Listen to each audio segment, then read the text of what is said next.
नमस्कार. ड्रायव्हित भावमध्ये आपल्या सर्वांचं स्वागत आहे.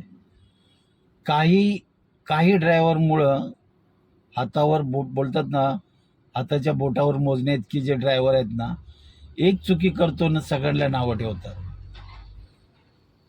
परिवारापासून लांब असतात. त्याच्यामुळं काही लोकांना मन खात असेल किंवा काही गोष्टी असतील, तुमचा थकवा घालवण्यासाठी तुम्ही दारू पिता. पण हे कितपत योग्य आहे?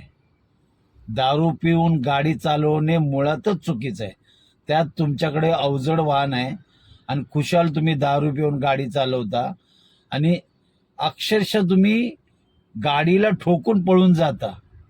फक्त एका चुकीमुळे ना अख्ख्या ड्रायव्हर समाजाला ना शिव्या द्यायला जातात. अक्षरशः सगळी लोक शिव्या देतात. खरंच खडतर जीवन आहे ड्रायव्हरचं.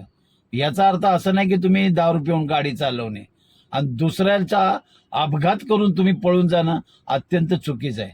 त्यामुळे होतं काय, चांगले जे ड्रायव्हर आहेत ना त्यांना सुद्धा शिव्या खाव्या लागतात. तुम्हाला काय वाटतं या व्हिडिओबद्दल नक्की कमेंटमध्ये सांगा.